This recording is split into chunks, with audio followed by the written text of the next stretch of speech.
Salt and sugar are the devil.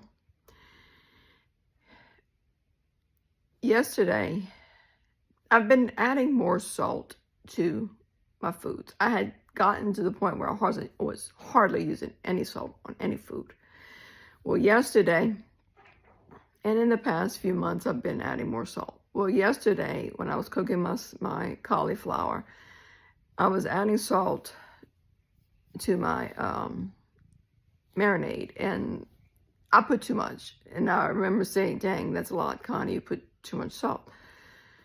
And of course, I seasoned and salted my vegetables that went around the cauliflower.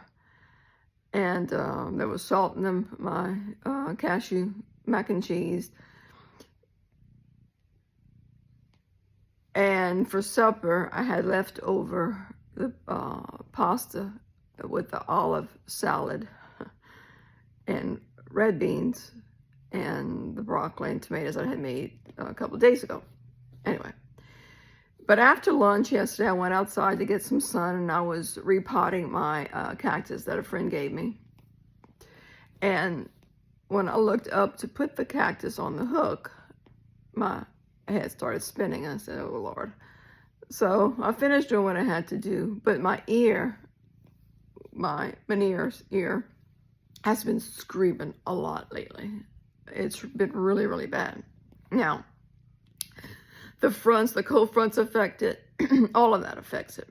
The pressure. But I know from the past, because when I did a little experiment, that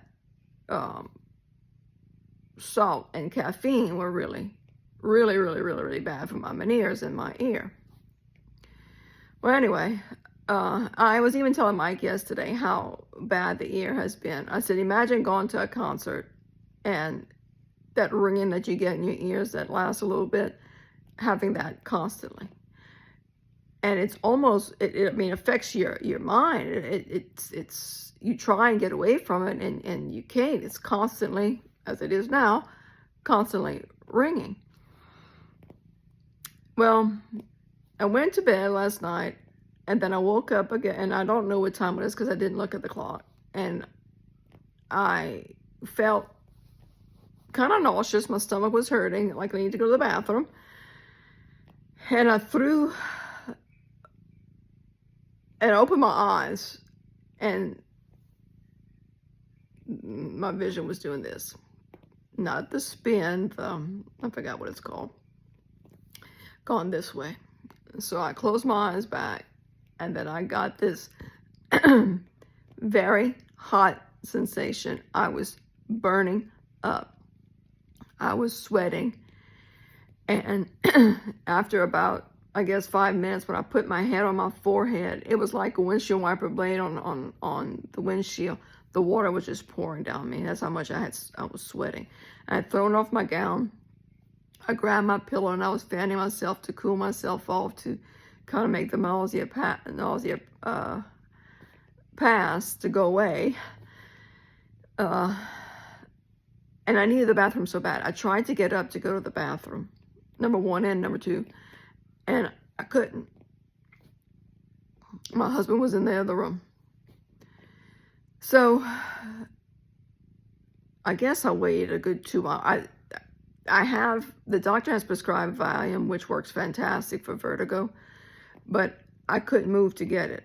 It's right here. I keep it on my bedside table with water in case I would need it during the night.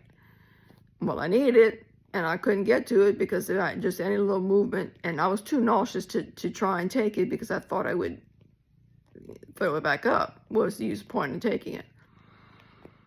So, and I kept my eyes closed and just prayed and that it would pass.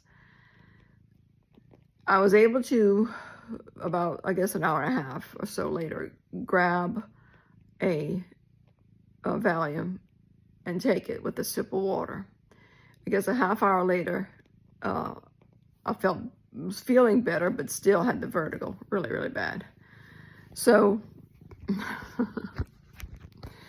I have this vintage bedside chamber pot chair next to my bed for decoration, but it is functional.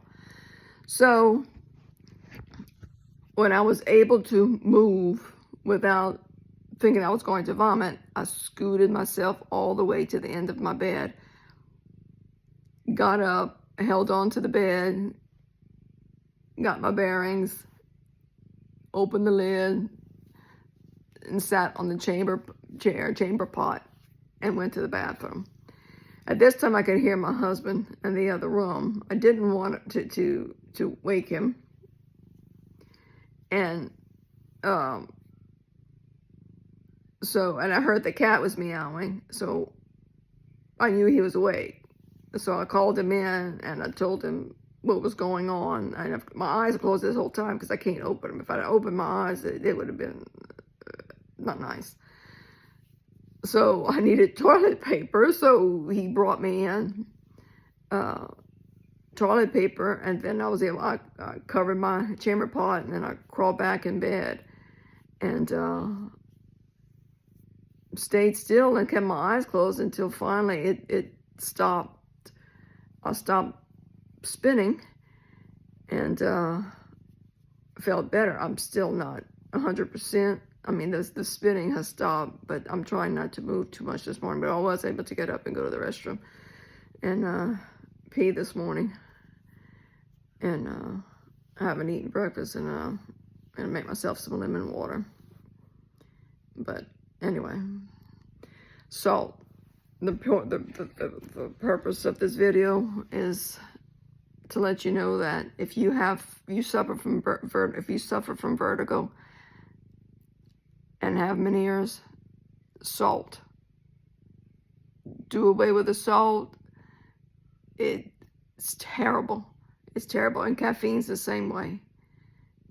If you drink caffeine, you drink your coffee, and you drink soft drinks and teas and with caffeine, it's horrible. It makes it that much worse, and I can feel it.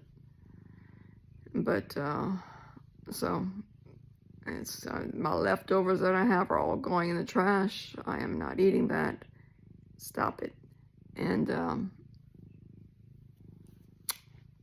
low salt or no salt.